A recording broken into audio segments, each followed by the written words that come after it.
Em nome do Pai, do Filho e do Espírito Santo. Amém. Nós lemos no Evangelho a entrada de Jesus em Jerusalém. E em meio a esse texto surge uma pergunta. Alguns lá de Jerusalém que veem aquele homem entrando, que veem que tem uma multidão ao redor dele, o aclamando, Hosana, perguntam: quem é esse? Quem é esse? Essa foi a reação daqueles que viram aquela entrada. Nós costumamos chamar esta entrada da entrada triunfal de Jesus em Jerusalém, não é mesmo? Costumamos lembrar por essa palavra triunfal que chama a atenção. Mas quem é esse? Quem é esse Jesus que chega, sim, chamando a atenção, mas diferente de outros reis com seus cavalos de guerra, seus grandes exércitos, chega com o jumentinho? Quem é esse? A multidão clamava: Hosana ao filho de Davi, que Deus abençoe o que vem em nome do Senhor. Hosana a Deus nas maiores alturas do céu. Uma expectativa correta de quem espera esse Messias, mas com a visão equivocada de que tipo de salvação esse que vem em nome do Senhor estava para trazer. Nós conhecemos a história do povo de Deus, nós sabemos que é uma história de um povo que várias e várias vezes foi subjugado por outros povos, um povo que foi oprimido por outros povos. Vamos lembrar dos cativeiros, vamos lembrar dos momentos em que o povo de Israel foi escravo de outras nações, no Egito, na Babilônia, enfim. Isso acontece na história do povo de Deus. Mas o povo esperava a libertação, sempre esperou a libertação, clamava por essa libertação. A gente pode lembrar lá do relato de Êxodo, que diz que o povo clamou e Deus ouviu as orações, e aí ele envia o libertador. Naquele momento o libertador foi Moisés. Nós vemos mais à frente, lembrando do cativeiro babilônico, que Deus ele usa pessoas, usa até mesmo governadores de um povo inimigo para trazer libertação para o seu povo. E agora o povo de Israel, da época de Jesus, estava mais uma vez esperando liberdade. Isso porque naquela época, 2000 anos atrás, quem dominava o lugar onde morava o povo de Deus era Roma. Então, os israelitas estavam esperando mais uma vez essa libertação política, essa libertação do reino aqui deste mundo, que restaurasse a glória de Israel. De fato, essa era a profecia, mas não nessa questão política, nas coisas deste mundo. Esse foi o grande erro, o grande equívoco no entendimento e na espera de um Salvador das pessoas daquele tempo. E aí, acontece que quando, de maneira geral, o povo vê Jesus, vê o poder que Jesus tem de curar, de restaurar, de expulsar demônios, eles acreditam que mais uma vez Deus está enviando o libertador para acabar com o inimigo daquele tempo que estava aprisionando o povo. Mas nós conhecemos a história e sabemos que não foi para isso que Jesus veio. Sim, ele veio para trazer liberdade. Ele veio para restaurar a glória de Israel, mas não das coisas deste mundo. E sim para trazer liberdade do pecado, qual estávamos aprisionados, para restaurar sim a glória do reino que pertence a Deus. A gente olha para o passado e é tentado a olhar então para essas pessoas e questionar suas atitudes. Nós olhamos para o passado e achamos quase que inadmissível, né? Como é que eles viam Jesus e não entendiam o que ele tinha para dizer, não entendiam o que ele estava ali diante deles para fazer, mesmo ele falando de forma tão claramente. Nós temos esses registros nos evangelhos de que ele iria morrer, E nem mesmo os seus discípulos entendiam que isso de fato ia acontecer. Não conseguiam compreender o que Jesus dizia quando, por exemplo, ele chega no templo e diz: olha, destruam o templo e em 3 dias eu reconstruirei. Eles só vão entender isso depois da ressurreição de Cristo. Parece estranho para a gente pensar dessa forma. A gente é tentado a fazer esse julgamento para as pessoas daquele tempo. Assim como fazemos para todo Israel no Antigo Testamento, com as manifestações de Deus. Mas se a gente para de olhar lá para eles e começa a olhar aqui para nós, cada um pode fazer esse exercício de forma individual, a gente vai ver que a gente não é tão diferente assim. Nós, ainda hoje, de certa forma, procuramos o Messias, o Salvador do nosso tempo. Acho que isso é bastante atual no mundo que está cheio de guerra, cada vez mais guerras. Acho que isso é muito atual na situação que nós nos sentimos como país. E aí a gente escuta por aí se procurando um salvador para essa situação. Um salvador político, alguém que acabe com a corrupção e comece a pensar nas pessoas. Mas esse salvador não vai vir. Não importa quem esteja no poder, se é de direita, se é de esquerda, são seres humanos. E como tais, corrompidos pelo pecado. Nós, nessa semana, também tivemos um amistoso da seleção de futebol, que sempre chama muita atenção, a gente escuta na TV, no rádio, né? E a pergunta ainda é mais ou menos parecida. Quem que vai ser o salvador dessa seleção? Quem que vai resolver esse problema? A gente está esperando. Não vai aparecer. Não é assim que funciona. A gente olha para a nossa vida em tantos aspectos. Tantas vezes a gente olha para Deus, conhece Deus e espera dele algo que é só nosso. A gente espera que ele resolva um problema, que ele é como se fosse um gênio dentro de uma lâmpada mágica. Eu peço e ele me dá. Ou, num espírito de barganha, eu dou alguma coisa, ele me devolve outra. Às vezes parece que tratamos Deus como se fosse um grande fornecedor de bênçãos, e bênçãos materiais. Dificilmente a gente ora pedindo bênçãos espirituais, mas materiais a gente pede o tempo inteiro. Quer seja trabalho, quer seja estudo, quer seja a casa, a realização pessoal, algo do tipo. Aí procuramos a Deus. Nós queremos a glória, mas fugimos e corremos da cruz. Pensamos que por ser cristão nada vai nos abalar. E isso não é verdade. Isso não é verdade. Jesus diz: no mundo vocês vão passar por aflições. Jesus não vem para ser um libertador político. Jesus não vem para resolver a miséria material do mundo. Ele vem para trazer liberdade de verdade. Liberdade espiritual. Liberdade que é eterna. Ele vem para livrar da morte, mas não da morte aqui, mas da morte eterna, da condenação ao inferno, que é o que merecemos pelos nossos pecados. Quando a gente olha para esse texto de Mateus 21, a gente vê ali uma grande multidão. É claro que Jerusalém era uma cidade grande, aos moldes da época.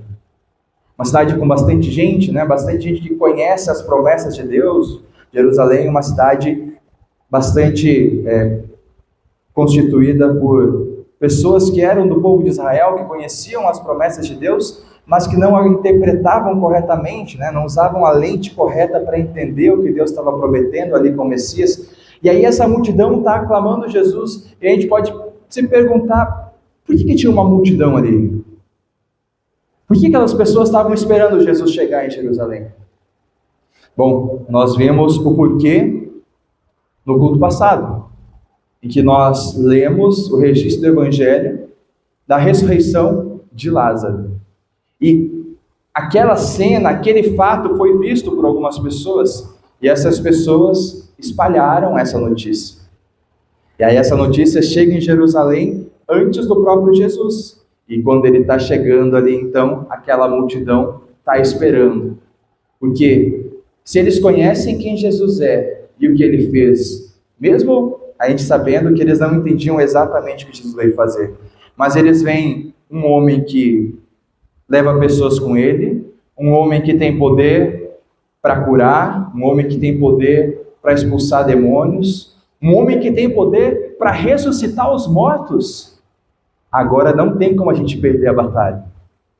Esse é o homem que a gente estava esperando, o Salvador que vai vir e vai acabar com o nosso inimigo, Roma. Era isso que esperava. E aí é claro que com essa expectativa, olhando para quem Jesus realmente é, a gente vê que não era isso. Uma das coisas que chama muita atenção nessa reflexão é quando Jesus ele é questionado, e é claro que os mestres da lei querem procurar ali alguma coisa para fazer ele ser culpado diante das pessoas, poderem tirar ele do caminho, eles vão perguntar para ele a questão dos impostos, né? E aí, para o povo de maneira geral, esse pagar impostos era quase que como uma grande afronta, como se um outro Deus, um outro povo tivesse ali então pressionando eles, sendo injusto com eles, e eles estavam perdendo nesse sentido. E aí Jesus dá a resposta de: dai a César o que é de César e a Deus o que é de Deus. E aquilo para eles, para os mestres da lei, aquilo era um absurdo, uma blasfêmia. E aí quando a gente vai ver, né, no culto da Sexta-feira Santa, o relato ali através do evangelista João sobre as últimas horas de Jesus, o que acontece ali, essa reação também aparece de blasfêmia, como esse homem ousa dizer que é de Deus. É um absurdo, é isso que eles pensam, né? Porque eles estão esperando uma coisa completamente diferente daquilo que Jesus realmente vem para trazer. Mas quando olhamos da maneira correta, e nós somos agraciados como igreja do Novo Testamento, a poder olhar essa perspectiva, já sabendo o que aconteceu e hoje crendo que de fato tudo que está registrado aqui na Sagrada Escritura a respeito da história da vida de Jesus é verdade, nós conseguimos refletir realmente quem é esse? Quem é esse? Este que vem arrastando multidões, aclamado com hosana e tudo mais.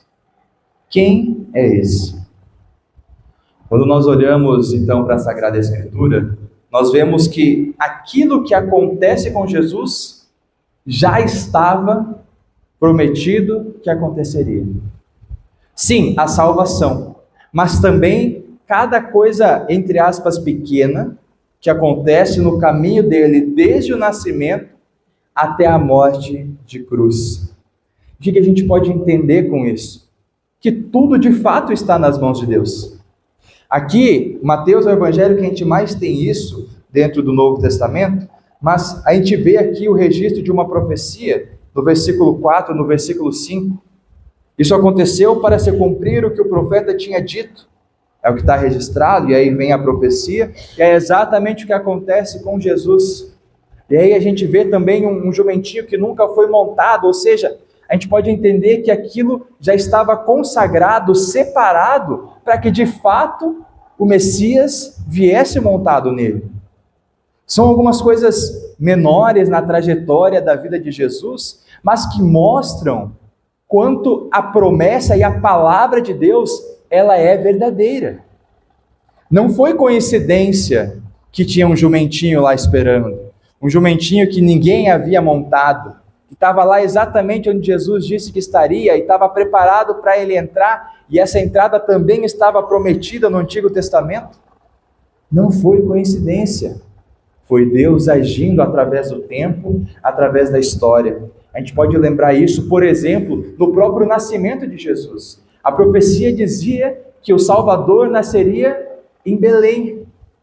Essa promessa é entregue a Belém, Efrata, pequena dentre as demais, e de ti nasceria o Salvador, seria descendente de Davi e assim por diante, né? São várias profecias e tudo se cumpre em Cristo.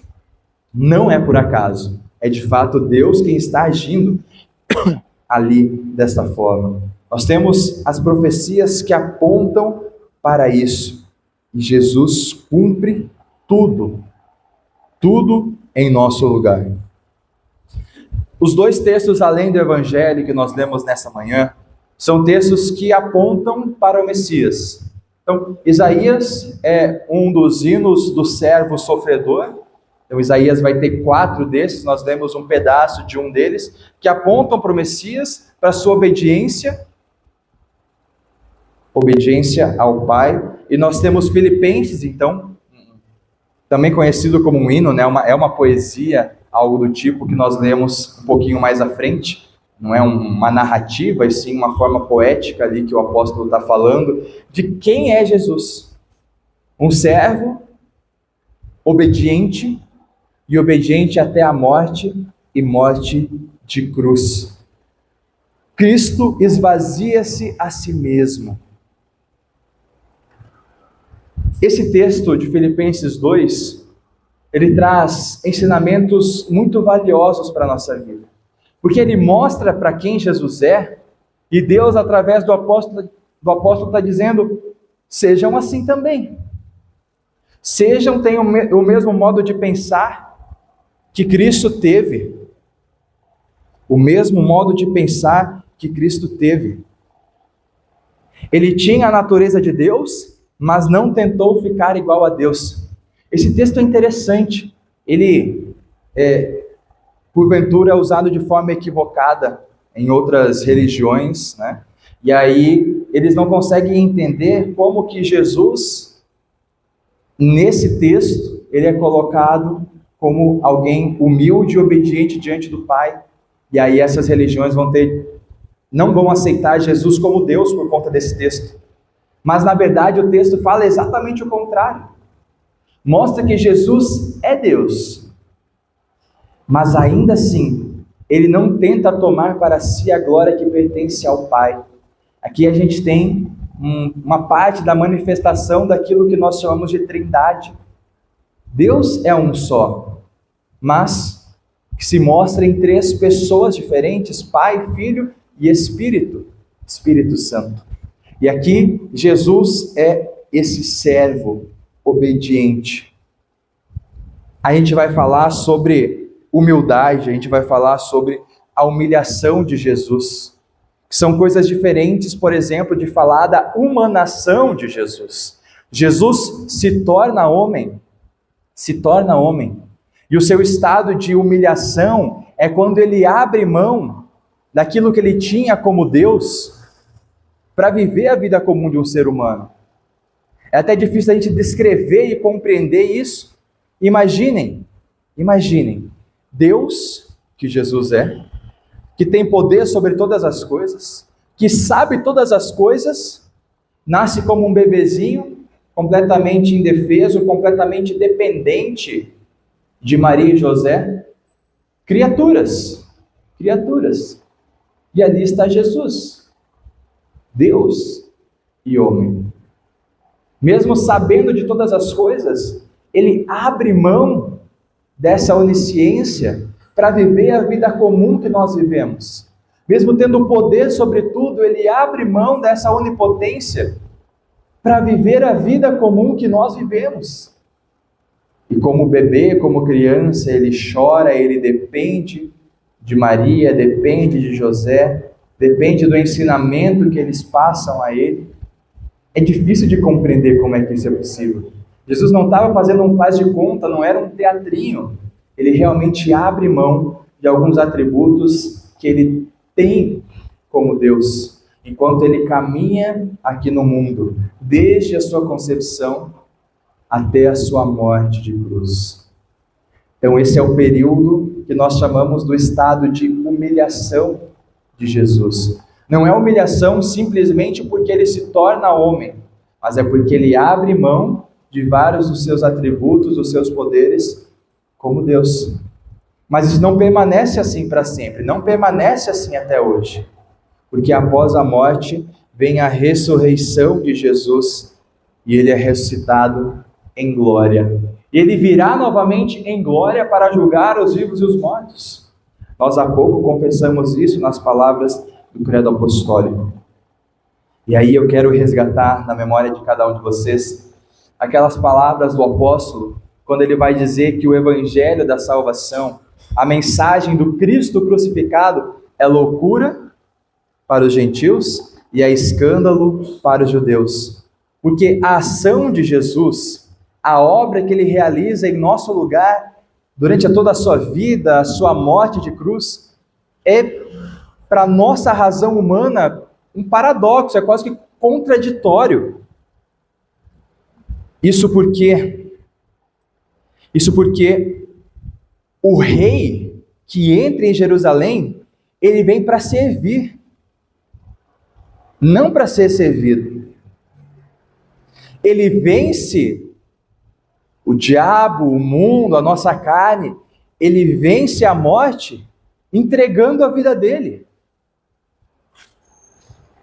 Ele salva através do sacrifício da sua vida.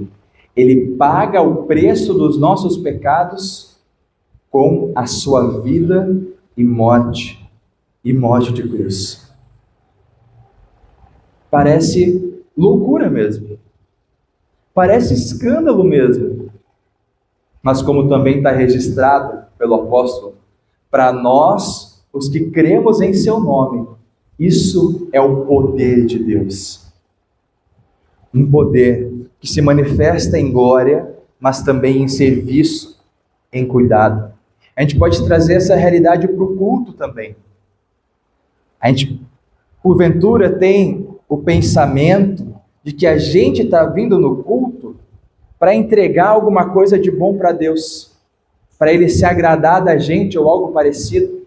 Mas vamos ser sinceros, o que a gente tem para entregar de bom para Deus? Nada. O que a gente entrega no culto para Deus? Nossas orações? Nossos pedidos de ajuda? Nosso louvor? Que para um Deus que está acostumado com a adoração dos anjos, nosso louvor é o quê? Tão pouco, não é? No culto, mais uma vez, quem vem para servir é o Rei. Nós viemos ao culto para sermos servidos por Deus, não para entregar alguma coisa para Ele. Parece estranho escutar isso, parece até meio egoísta de se falar, mas é verdade. Deus se entrega a nós no culto. Ele vem para nos servir. Ele nos serve com a sua palavra, que é santa, que é perfeita. Ele nos serve com o seu perdão, perdão ouvido, perdão lido, perdão recebido através da santa ceia de nosso Senhor Jesus Cristo. Deus é quem vem e quem nos serve de forma perfeita, de uma forma maravilhosa. Ele estende a sua misericórdia. E diante disso, nós respondemos com ação de graças. E aí entra o nosso louvor, aí entra nossas orações. São respostas àquilo que Deus nos entrega. A cruz de Jesus não foi o fim da história. Estamos apenas iniciando a nossa caminhada na Semana Santa. Apenas iniciando. A cruz não é o fim. Nós vemos na parte final da carta aos Filipenses. Então, lembrando, após o registro aqui da obra de Jesus, da sua humildade, da sua obediência, por isso Deus deu a Jesus a mais alta honra e pôs nele o nome que é o mais importante de todos os nomes, para que, em homenagem ao nome de Jesus, todas as criaturas no céu, na terra e no mundo dos mortos caiam de joelhos e declarem abertamente que Jesus Cristo é o Senhor, para a glória de Deus, o Pai. Para a glória de Deus, não a nossa. Nós olhamos para a história de Jesus, vemos um rei que serve, e aqui no texto da carta aos Filipenses vemos este chamado de hino a Cristo, da humildade, da obediência de Jesus. E nós vemos que o próprio Cristo é humilde e obediente. E aí, as palavras do apóstolo: tenham entre vocês o mesmo modo de pensar que Cristo Jesus tinha. Tenham em vocês o mesmo modo humilde, o mesmo modo obediente, o mesmo modo de quem serve a Deus e de quem serve aos outros, mesmo que esses outros, que essas pessoas não mereçam. Isso que nós somos chamados a viver como cristãos: serviço, obediência, humildade.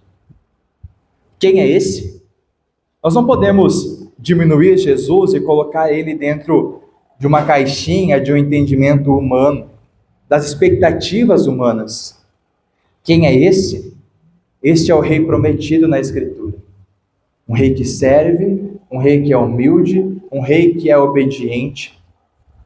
Ele, sacerdote real, que vem para interceder por nós diante de Deus. Profeta da parte de Deus, que nos alcança com a salvação. Sacerdote e também, ao mesmo tempo, o sacrifício. Sacrifício verdadeiro, em nosso lugar e de uma vez por todas.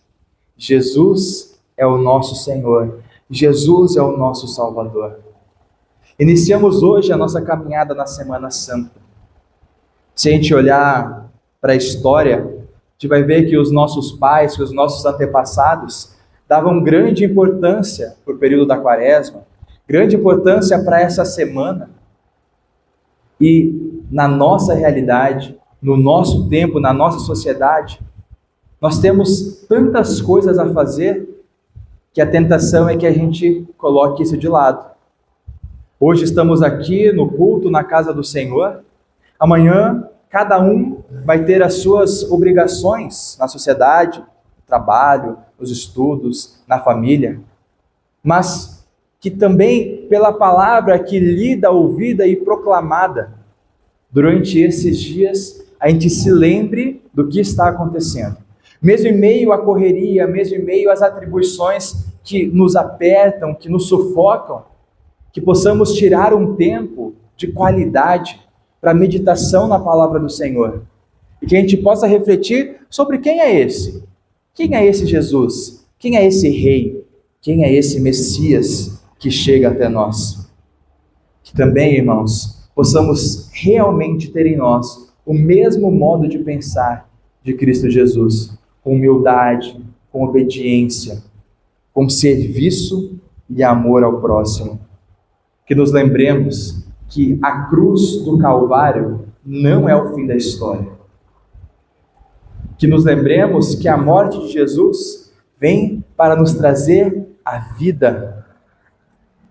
Que o Senhor Jesus, que entrou como um rei, mas um rei humilde em Jerusalém, para cumprir a sua missão redentora, para nos alcançar a verdadeira salvação, também entre nos nossos corações, pela fé, e nos prepare para agir, para viver com alegria, para podermos celebrar a grande festa da Páscoa, a sua vida, a sua ressurreição. E que nós também declaremos com todas as criaturas, com todos os salvos, que Jesus Cristo é o Senhor, para a glória de Deus Pai. Amém.